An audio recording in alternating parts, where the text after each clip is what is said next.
Evening student, हम लोग आज class 12 chapter number 9 next lecture number 7 start करेंगे। इसके पहले कल हमने आपको जो बताया था sign convention of mirror, concave mirror as well as convex mirror, ठीक है ना।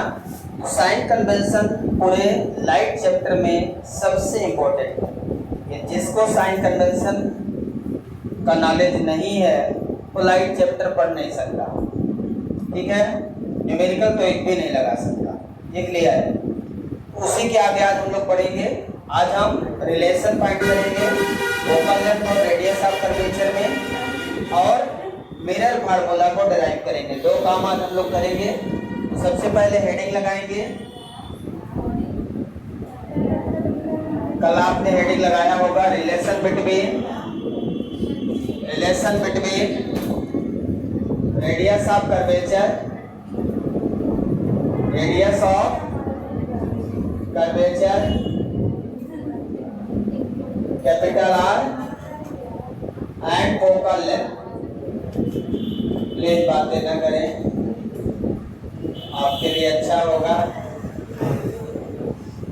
रेडियस ऑफ कर्वेचर और फोकल लेंथ में रिलेशन फाइंड करना है हमें जो रिलेशन फाइंड करना है वो रिलेशन है F equal to R by to.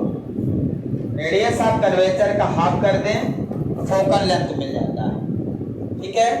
इसी को मुझे प्रूव करना है, तो आइए इसे प्रूव करें।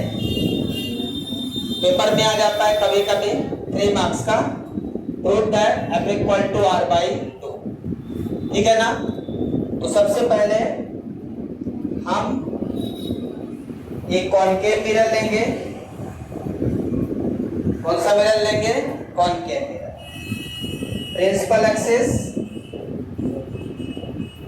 एक्सिस और उसके बाद लाइट को इंसिडेंट करेंगे, ठीक है।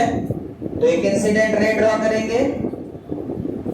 यदि लाइट रे प्रिंसिपल एक्सिस के पैरेलल है तो आफ्टर रिफ्लेक्शन कहां से जाएगी? फोकस। कहां से जाएगी? फोकस। ये फोकस से चलेगी। सो this is the reflected ray, okay. अब यदि मुझे इस रे का नॉर्मल ड्रॉ करना है, क्या करना है? नॉर्मल। तो नॉर्मल हमेशा इंसिडेंट और रिफ्लेक्टेड रे का जो पॉइंट ऑफ इंसिडेंस होता है, इसमें पॉइंट ऑफ इंसिडेंस कहां है? सो this is the called point of incidence, ठीक है।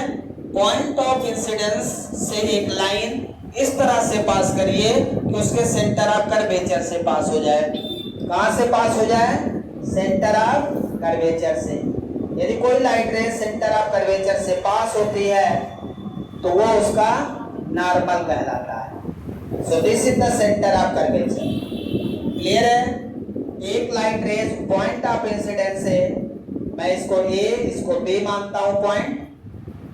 इस प्रकार से खींचिए कि कहां से पास हो? सेंटर ऑफ कर्वेचर से। तो क्या बन जाएगा? नॉर्मल बन जाएगा। अब नॉर्मल और इंसिडेंट के बीच बना एंगल ऑफ इंसिडेंट, नॉर्मल और एंगल ऑफ इंसिडेंट, ये नॉर्मल हो गया आपका, तो डॉट डॉट लाइन है। और नॉर्मल और रिफ्लेक्टेड रे के बीच बना angle of reflection, small R, angle of reflection. Clear है सबको? सभी को समझ में आया क्या diagram? Incident ray parallel to the principal axis. If incident ray parallel to the principal axis, it passes through the focus after reflection. Pass हो गई फोकस से। अब उसके बाद हमने क्या क्या पॉइंट ऑफ इंसिडेंट पे नॉर्मल ड्रॉ कर दिया।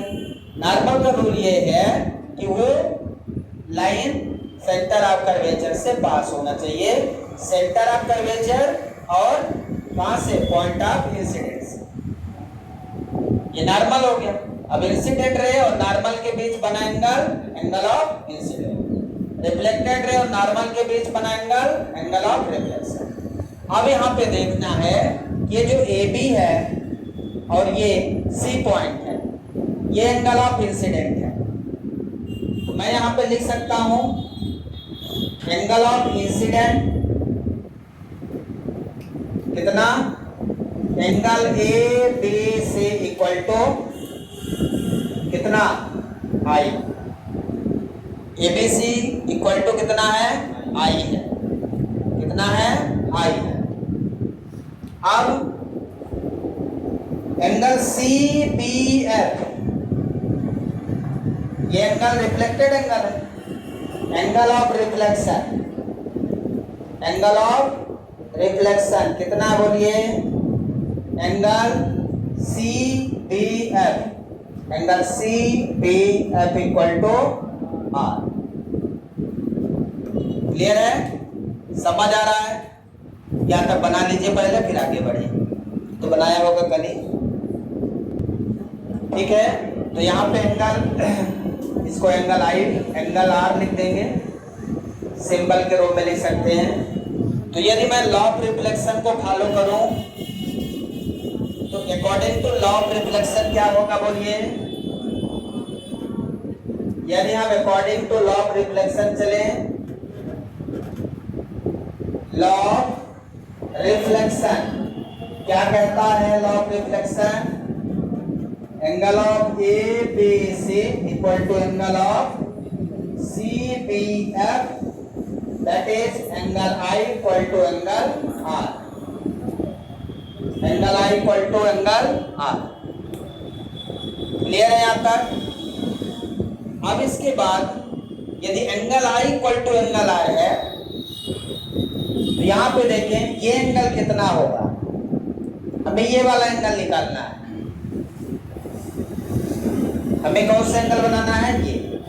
अब आपको बताना है ये BCF, यदि ये एंगल I है तो ये एंगल कितना होगा, I होगा, ये एंगल I होगा। अल्टरनेट एंगल इक्वल होते हैं, ये अल्टरनेट एंगल, कौन से एंगल है, अल्टरनेट एंगल, अल्टरनेट एंगल, यदि ये I है तो ये भी I हो जाएगा। समझ आया क्या, कितना हो जाएगा, I हो जाएगा। तो मैं लिख सकता हूं यहाँ पे अल्टरनेट एंगल मतलब कौन सा angle, angle ABC, angle ABC equal to angle BCF, angle BCF, angle ABC equal to angle BCF। इसको इक्वेशन नंबर फर्स्ट, इसको सेकंड दे दें और यहां लिखते हैं alternate angle, alternate angle, alternate angle are equal, जब भी Z बनता है तो अल्टरनेट एंगल बनता है, अल्टरनेट एंगल क्या हो जाएगा, equal. So this is angle equal I। इसके बाद चलते हैं, अब किसी ट्रायंगल के दो एंगल इक्वल हो तो उनके सामने की साइड इक्वल होती है। The side, if two angles are equal then the side of in front are same या equal, मतलब यहाँ पे I और R सेम है। According to equation first, angle I equal to angle R, तो जितना ये एंगल है उतना ही ये है। यदि ऐसी स्थिति है तो इसके सामने की साइड और इस एंगल के सामने की साइड क्या रहेंगे, बराबर रहेगी। यदि किसी ट्रायंगल के दो एंगल सेम हो तो उनके सामने की साइड इक्वल होती है, ज्योमेट्री प्रॉपर्टी। ये आपको पता होना चाहिए, यदि नहीं पता है तो आज से याद कर लीजिए, ठीक है ना। इसमें बहुत ज्योमेट्री लगेगी, अभी आगे भी ज्योमेट्री लगेगी, तो मैं बताता जाऊंगा, आप याद करते जाइए।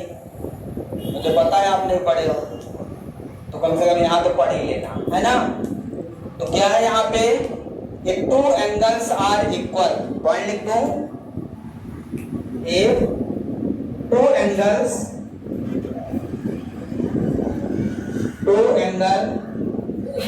are equal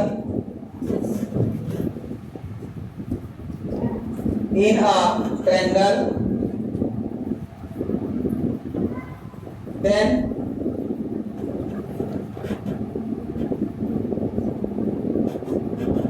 सामने की साइड पर बोलूंगी अपोजिट साइड आर इक्वल, ठीक है ना। Then opposite side are equal, मतलब क्या लिख सकता हूं, आई के सामने बी और एफ है और आर के सामने सी और एफ है, मतलब मैं यहां से लिख सकता हूं C F equal to B F. क्या लिख सकता हूं, C F equal to B F. समझ में आया क्या। यदि ये दो एंगल, एक ट्रायंगल बन रहा है ना, यहाँ पे बन रहा है क्या, दो एंगल यहाँ पे सेम हो गए, angle I equal to R, मतलब आई इक्वल टू आर है, एंगल सेम है, तो इसके सामने की साइड कौन सी है, ये वाली बी एफ। एंगल आई के लिए बी एफ साइड और एंगल आर के लिए सी एफ साइड, उसके सामने का angle that is opposite angle, ठीक है ना, अपोजिट साइड। ये अपोजिट साइड क्या रहेगी, इक्वल रहेगी। तो BC इक्वल टू क्या हो गया, नहीं, BF इक्वल टू क्या हो गया, CF, या CF equal to BF। Clear है, समझ आ रहा है क्या। थर्ड इक्वेशन समझ आया। पहला equation according to law of reflection angle I equal to angle R, ठीक है, ये एंगल लिख दिया, एंगल इक्वल है। इसके बाद हमने यहाँ पे अल्टरनेट एंगल देखा, क्योंकि यहाँ जेड बन रहा है, इंसिडेंट रे और ये नॉर्मल और ये प्रिंसिपल एक्सिस, तो यहाँ बन रहा है जेड, आई इक्वल टू आई और ये आर, तो यहाँ बन गया एक ट्रायंगल। ये कौन सा ट्रायंगल बन गया यहाँ पे, DCF, DCF ट्रायंगल बन गया। DCF ट्रायंगल में आपने देखा कि यदि एंगल, दो एंगल सेम है तो उनके अपोजिट साइड की साइड क्या होगी, इक्वल। क्लियर है यहाँ तक। अब ये जो पॉइंट है, यदि मैं मानूं कि B point very close to F, P point, ये B point very close to P point है, तब क्या होगा। यहां तक लिख दिया आपने इक्वेशन थर्ड तक, ठीक है। इसके आगे लिखता हूं,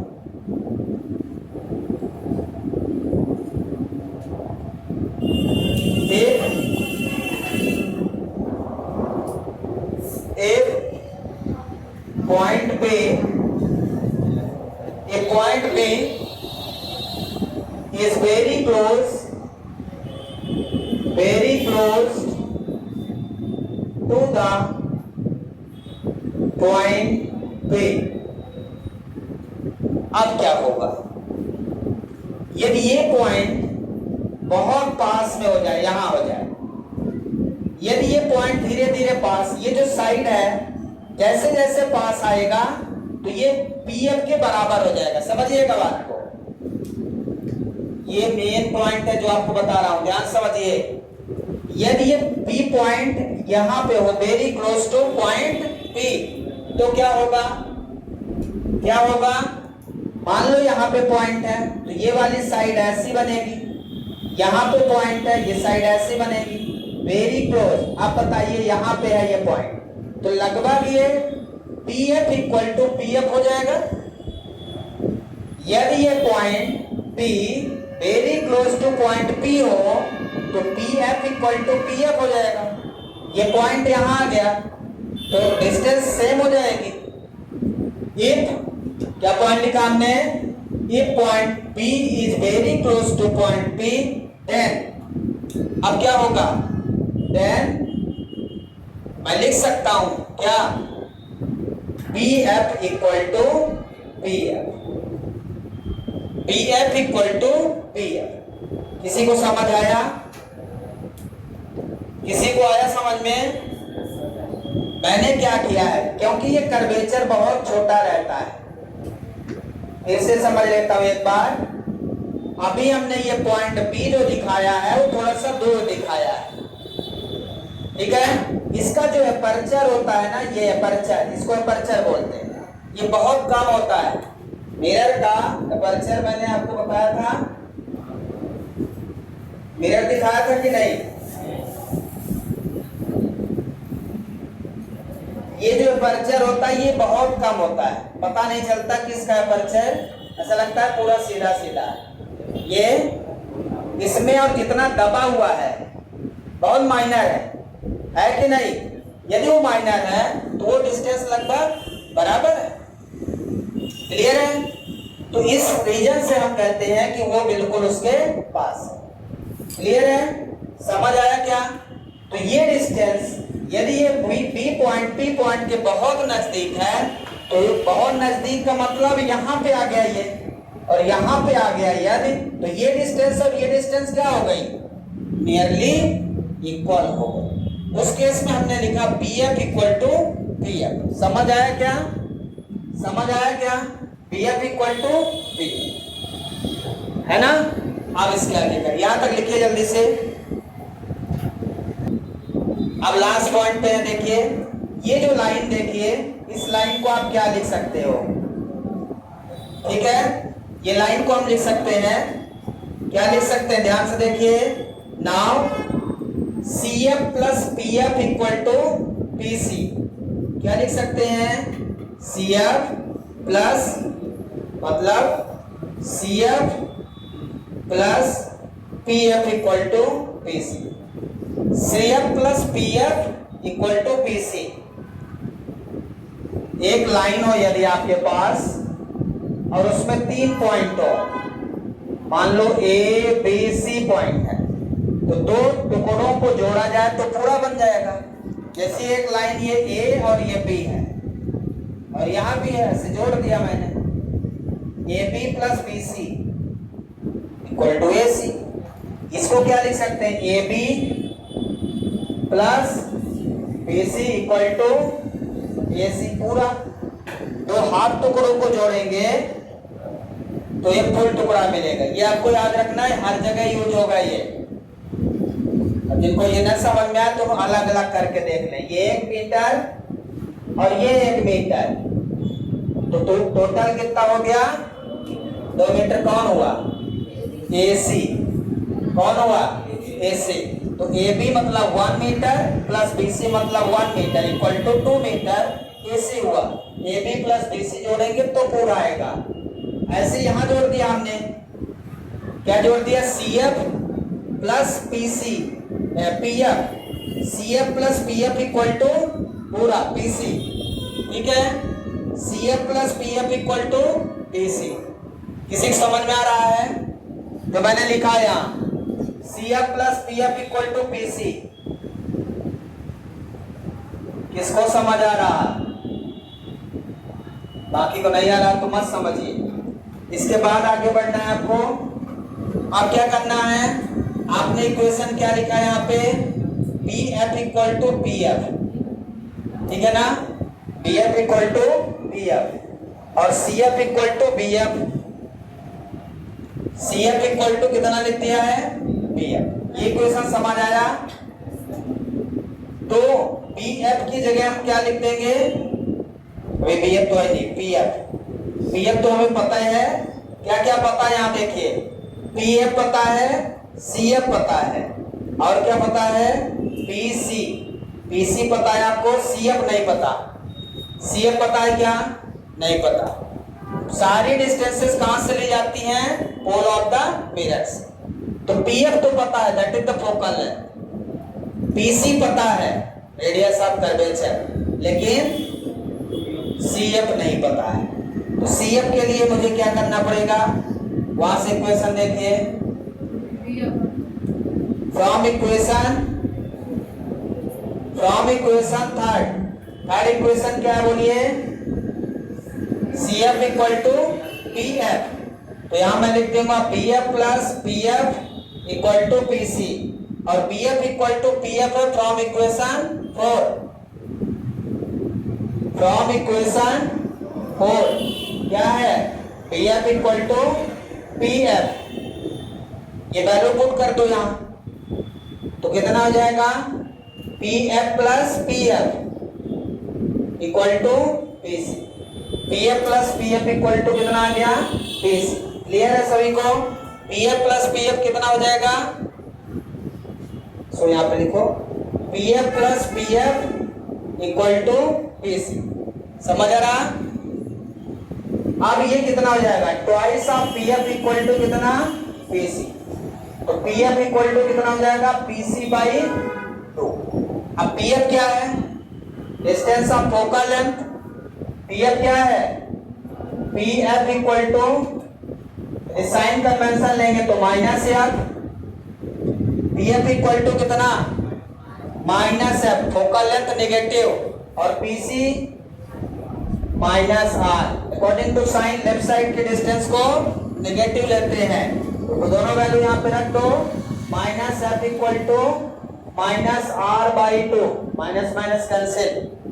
क्लियर है? इसके बाद अब वैल्यू रख दो, आगे आंसर आपका खुद ही, वैल्यू रखने की जरूरत ही नहीं। तो एफ इक्वल टू कितना हो गया, आर बाई 2। इस तरह से ये आपका रिलेशन प्रूव हो गया। समझ आया क्या? दो इक्वेशन का मेन इसमें यूज है, equation number 3 and equation number 4। Equation number 3 और इक्वेशन नंबर 4 का यूज करना है, बस प्रूव हो जाएगा। ठीक है, नोट डाउन करिए जल्दी से, स्क्रीनशॉट ले लीजिए। क्या तो ऑब्जेक्टिव में कभी कभी इस तरह से दिया रहता है, r equal to F by 2, r equal to F by 2, और इसी में हम टिक करके आते हैं। हम उसमें 1/2 ढूंढते हैं। बाई 2 तो पढ़ के आए थे, रट के आए एकदम से, बाई 2 किस में है।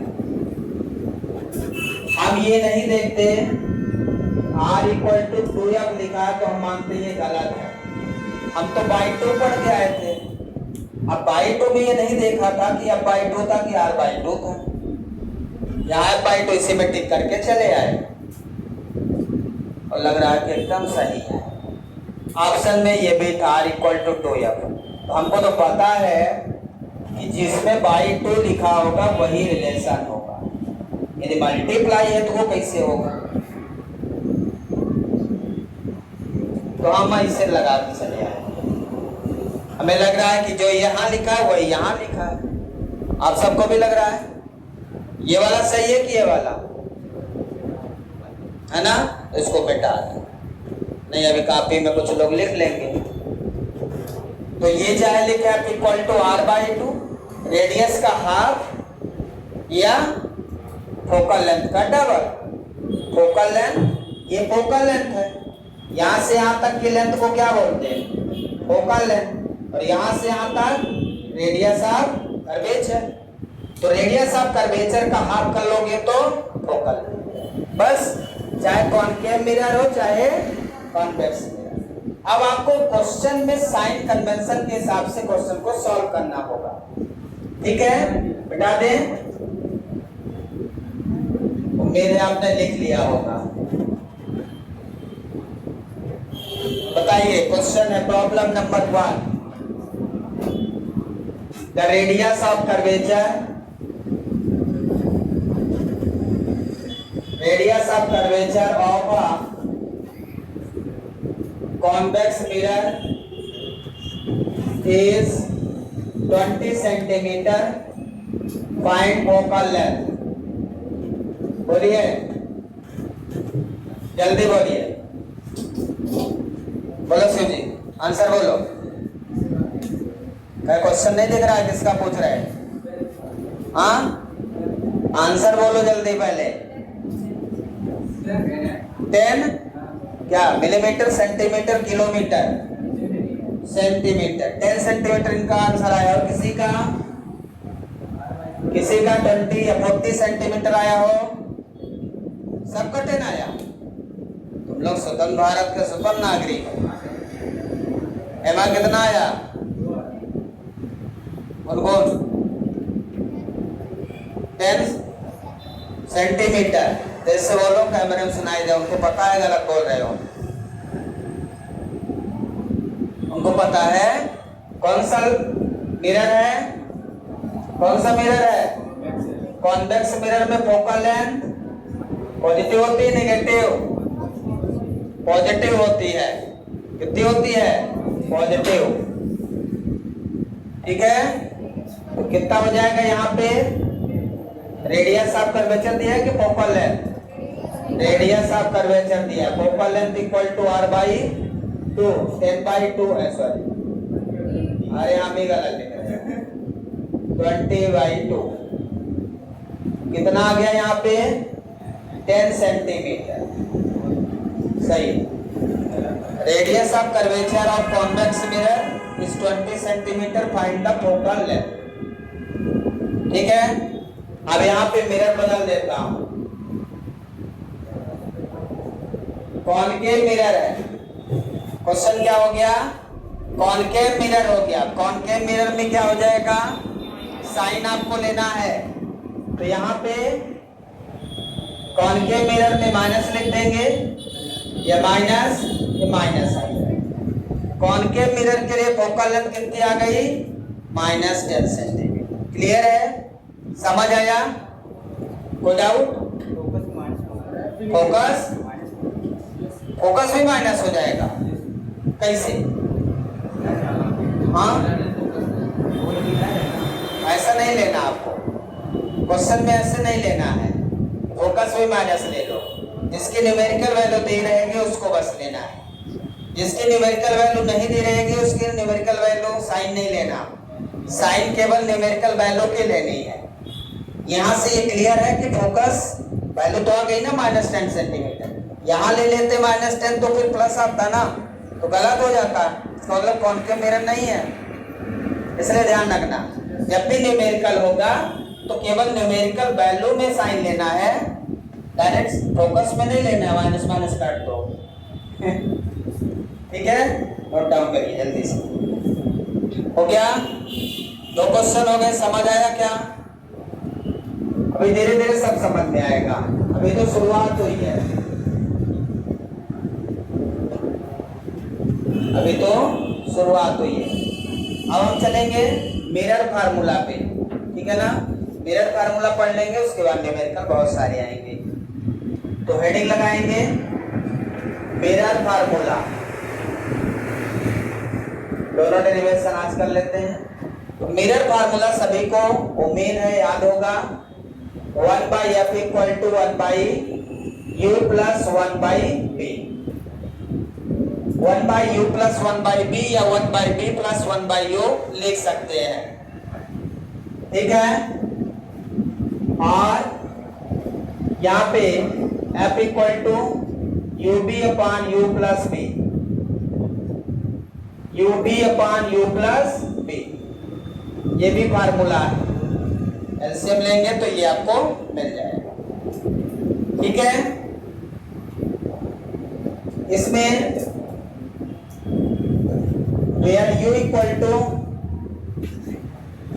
डिस्टेंस ऑफ ऑब्जेक्ट, आपने ऑब्जेक्ट कहां रखा है वो आपका u है। v = डिस्टेंस ऑफ इमेज, और f = focal length.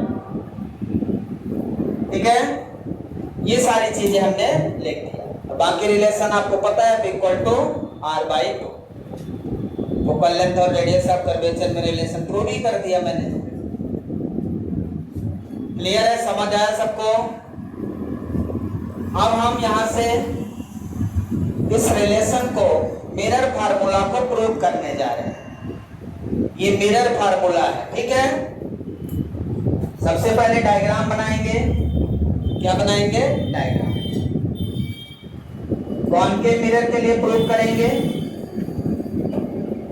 Pole of mirror principal axis. पहली लाइट हम लोग प्रिंसिपल एक्सिस के पैरेलल ड्रॉ करेंगे। फर्स्ट लाइट रेस को कहां से डालेंगे? प्रिंसिपल एक्सिस के parallel. After reflection it passes through the focus. और ऐसा कंडीशन बनाओ कि जिसमें ऑब्जेक्ट दिख जाए। केस नंबर 2 बनाएंगे। ये ऑब्जेक्ट AB है, सो this is the height of object AB। Mirror के सामने ये ऑब्जेक्ट रखा है, इसके 2 एंड होंगे, A एंड और B। क्लियर है? सबको समझ आ रहा? 2 एंड होंगे इसके, ऐसे मैंने रख दिया मिरर के सामने, ठीक है ना। हमारा मिरर है, उसके सामने हमने ऑब्जेक्ट को रख दिया। मिरर कोई भी हो सकता है, कॉनकेव हो सकता है, कॉन्वेक्स होता है। जैसे ये अभी मैंने कॉनकेव लिया है, कॉनकेव के सामने ऐसे रख देंगे, अलग अलग पोजीशन मिलेगी आपको इमेज की। समझ आ रहा है? जैसे पास में रखोगे तो वर्चुअल एंड डायरेक्ट मिलेगा। ये इस कंडीशन में कहाँ पे है? कॉनकेव है, कॉन्वेक्स है। ये है कॉनकेव, ठीक है ना। दोनों दिख नहीं है, समझ में आएगा, बीच में पकड़ा नहीं मैंने। यहाँ पे है, ये है, ठीक है ना। तो ये बड़ा सा दिखेगा, इसमें चेहरा बड़ा दिखता है, ऐसा लगता है इसका चेहरा ही नहीं है, मुंह गायब है, जैसे 10 दिन पहले था, ठीक है। अब यहाँ पे ये फोकस हो गया। दूसरी रेस को कहां से डालेंगे हम लोग? कर्वेचर से। आफ्टर रिफ्लेक्शन जहां पे कट करेंगे वहां क्या बन जाएगा? इमेज। इमेज कहां बन रहा है? यहाँ। प्रिंसिपल एक्सिस से वो डिस्टेंस ले लीजिए, ये बन गया। यहाँ लिखेंगे ए डैश, यहाँ लिखेंगे बी डैश। यहाँ कर्वेचर फोकस, ये बन गया आपका सेंटर ऑफ कर्वेचर से जाने वाली लाइट रेज उसी पाथ पे लौट आएगी। क्लियर है? तो इमेज कहाँ बन गया? यहाँ पे। ऑब्जेक्ट ऐसे है, इमेज इन्वर्टेड है। ऑब्जेक्ट ऐसे है, इमेज इन्वर्टेड है। क्लियर है? तो डायग्राम पहले बना लीजिए, उसके बाद जल्दी से प्रूव कर देते हैं। इसको प्रूव करने के लिए आपको 2 ट्रायंगल लेने पड़ेंगे, ठीक है। एक ट्रायंगल ये और एक ट्रायंगल ये, सिमिलर ट्रायंगल है। तो हम अब सिमिलर ट्रायंगल की बात करेंगे। In triangle ABC, triangle ABC and triangle A', B', C, triangle ABC, triangle A', B', C। दिख रहा है सबको? अब ये दोनों ट्रायंगल क्या है? सिमिलर ट्रायंगल है। क्या है? दोनों सिमिलर ट्रायंगल है।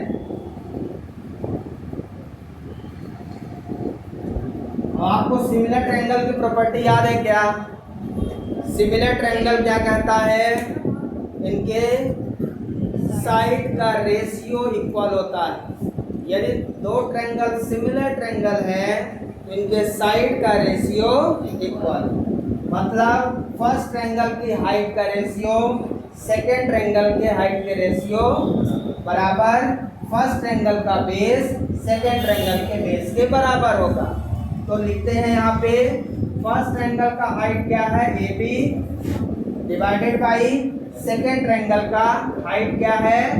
A', B' is equal to, समझ आ रहा है?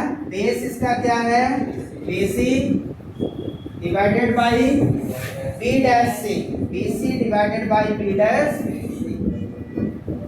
So this is the equation number 1. Equation number 1 clear है? समझ आया सभी को?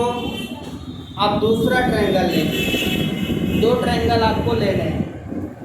अब एक ट्रायंगल आपका यहाँ पे दिख रहा है और एक ट्रायंगल ये, ठीक है।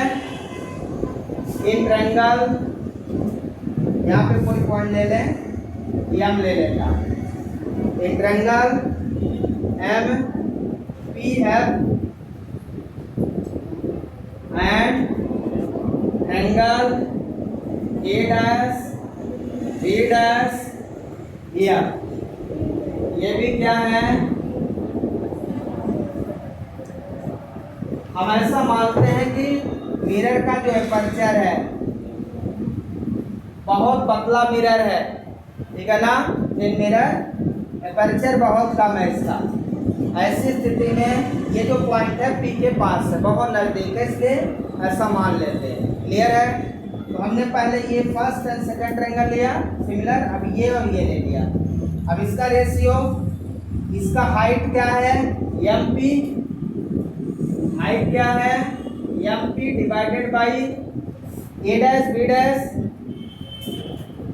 B' इक्वल टू इसका बेस PF, बेस कितना है? PF डिवाइडेड बाई इसका बेस B'। अब ध्यान से देखो आप, ये जो MP है वो AB के बराबर है, MP इक्वल टू AB। ठीक है, मैं यहाँ पे लिख सकता हूँ MP इक्वल टू AB। यहाँ पे इक्वेशन हो जाएगा AB divided by A dash B dash is equal to BF divided by B dash F। So this is the equation number second. ठीक है, दोनों लिखिए जल्दी। अब देखते हैं इसमें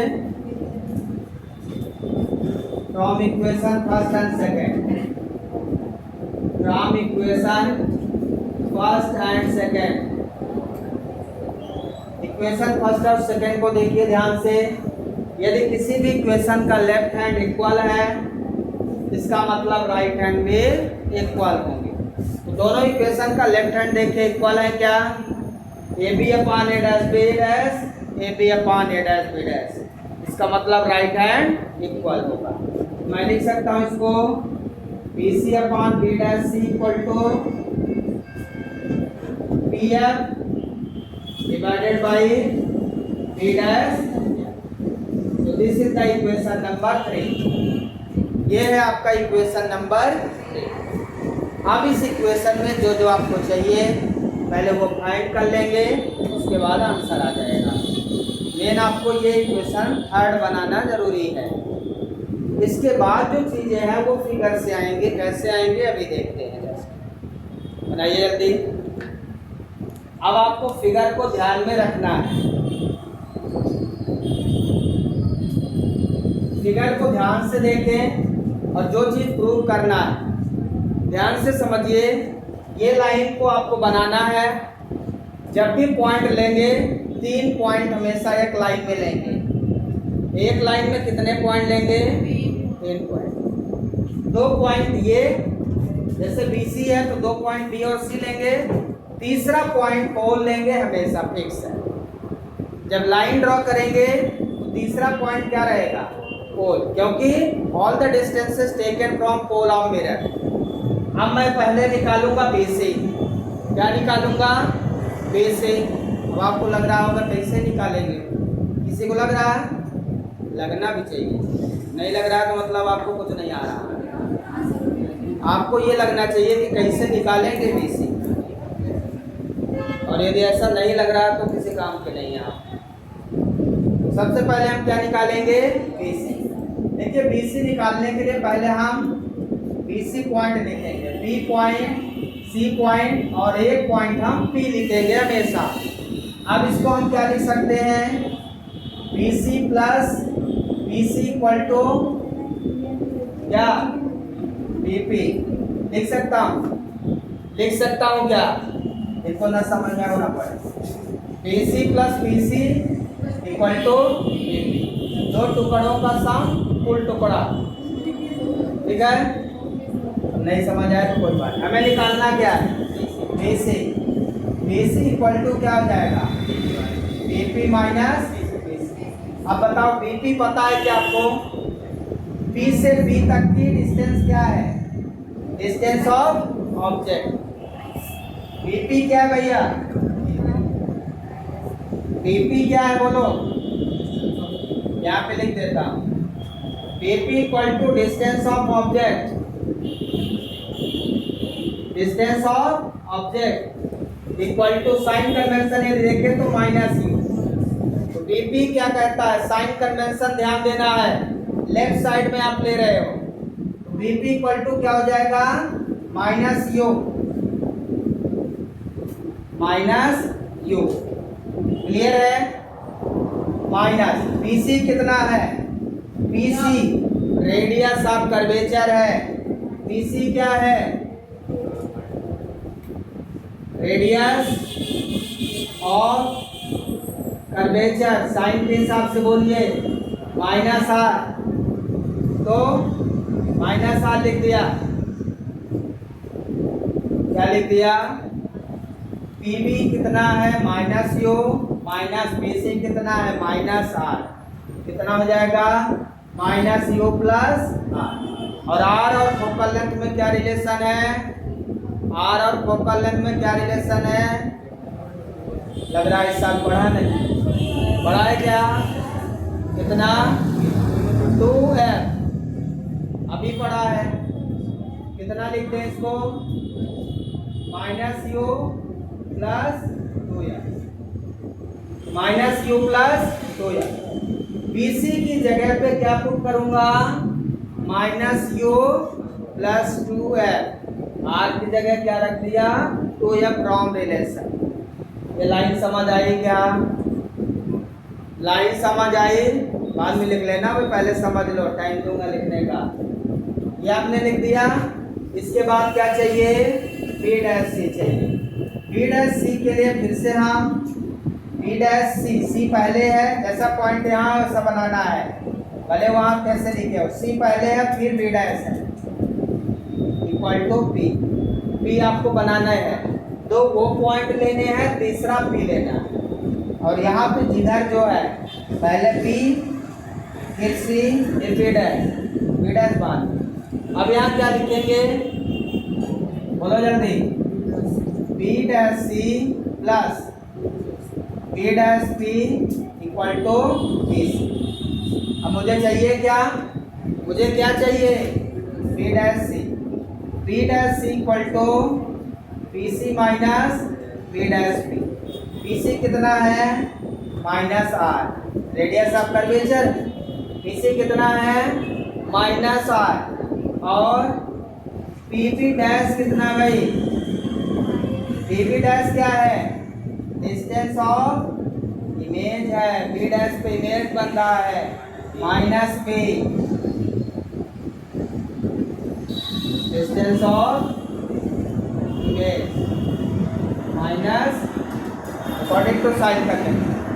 तो पी सी कितना है, माइनस आर, और बी डैश पी मतलब डिस्टेंस ऑफ इमेज कितना है, माइनस पी। तो r equal to 2f minus 2f minus minus plus, सही है, क्लियर है, समझ आ रहा, minus 2f r equal to 2f minus minus plus. अब मुझे क्या चाहिए बताइए, pf दिख रहा है क्या यहाँ से, कोई बताओ pf क्या है, कोई भी बता दो pf क्या है, अरे कोई भी बता सकते हो यार, माइनस एफ है फोकल लेंथ। कई लोगों को लग रहा है कहाँ पूछ रहे हैं, pf क्या है, फोकल लेंथ है, जो आपको पता है निकालने की जरूरत नहीं है। यहाँ पे माइनस एफ होगा, pf फोकल लेंथ है, कितना होगा, माइनस एफ होगा, क्लियर है। अब हमें क्या बचा, उस इक्वेशन में हमें क्या क्या मिल चुका है, हमने इक्वेशन मिटा दी, इक्वेशन को एक बार यहाँ पे लिखते हैं, BC upon B dash equal to B upon B dash. ये हमारा इक्वेशन थर्ड था। हमने बी से निकाला, हमने बी डैश से निकाला, हमने पी एफ निकाला, यहाँ तक हो गया, हुआ, समझ आया क्या। अब क्या बचा, क्या बचा, B dash F. B dash F कहाँ दिख रहा है आपको, अब आपको यहाँ फिर से एक लाइन बना लेना है, बी डैश एफ और तीसरा पॉइंट फोर तो हर बार लेना आपको, ठीक है, समझ आ रहा है। क्या लिखोगे यहाँ से, B dash F plus B F equal to B dash P, सही लिखा। मुझे क्या चाहिए, क्या चाहिए ये पता होना चाहिए, बोलते जाओ, गला खराब हो गया, लोग कुछ बोलते नहीं, सब सोचते हो सर ऐसा बोलते रहे, कोई फीडबैक नहीं। B dash F equal to B dash P minus B. अब आपको इनमें से कुछ पता है कोई चीज, बी डैश पी क्या है, distance of image, B dash P क्या है, डिस्टेंस ऑफ इमेज, बोलते जाइए। क्या लिखेंगे यहाँ पे, माइनस बी, अपन को बी डैश एफ को निकालना है, हाँ, बी डैश पी है distance of image, minus B, क्या लिखेंगे, माइनस बी। फिर माइनस पी एफ क्या है बोलिए, फोकल लेंथ है और लेफ्ट साइड में है तो माइनस स्मॉल है। किसी को कोई डाउट है यहाँ पर? माइनस बी प्लस, इतना आसानी से मैंने आपको बताया। यदि ये चीज समझ आया तो मेरा फार्मूला बनेगा, समझ नहीं आया तो नहीं बनेगा। अब आपके ऊपर है, इनमें से जो ना समझ में आया हो पूछ लीजिए। पहला काम ये इक्वेशन बनाना है। इस इक्वेशन में जो जो चीज चाहिए वो यहाँ से निकालना है। समझ आया? हमने बेकायदे लाइन बना के आपको समझा दिया है, लाइन बना के समझा दिया। अब हमें ये सारी वैल्यू कहाँ रखना है, इक्वेशन थर्ड। तो हम लिखेंगे put the above value in equation third. कहाँ रखेंगे, इक्वेशन थर्ड में। अब BC की वैल्यू क्या है बोलिए, minus U plus 2f divided by B dash C. B dash C की वैल्यू क्या है, minus 2f plus B equal to B F की वैल्यू क्या है, minus F divided by B dash F की वैल्यू क्या है, माइनस बी प्लस। अब इस इक्वेशन को सॉल्व करना है बस, और कुछ नहीं बचा। यहाँ तक लिख लें। कोई डाउट है यहाँ तक पूछ लीजिए, यहाँ तक कोई डाउट है तो पूछ लीजिए, अदरवाइज आगे बढ़े। अब हमारे फिगर्स का काम करना, अभी नहीं लिख पाए, लिखो जल्दी। अब इसको सॉल्व करते हैं simple.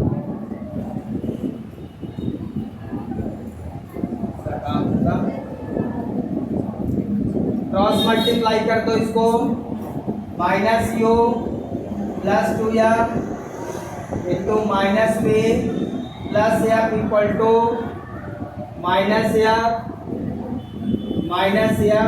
2f plus B. Cross multiply कर दिया, इसको उधर इसको इधर ले आया। अब इनको अंदर multiply, minus minus plus U B minus U F minus 2bf plus 2f square, 2f into F 2f square equal to minus minus plus 2f square minus bf। 2f square same sign का है तो cut जाएगा दोनों तरफ, बचेगा ub minus uf, इसको उधर ले जाओ, माइनस bf प्लस 2bf, इसको उधर ले गए, माइनस bf प्लस 2bf कितना हो जाएगा बोलिए, bf हो जाएगा, घट गए। uf को उधर ले जाओ, bf प्लस uf, यहाँ से अब कॉमन ले लें, u प्लस एक, एफ इक्वल टू यहाँ से कितना आ जाएगा, U B upon U plus B. एक आ गया जो मैंने आपको बताया था, U B upon U plus B आया। क्लियर? समझ आ रहा? अब जो को फाइनल आपको प्रूव करना है वो भी आप बना दीजिए। क्या लिख दिया, क्या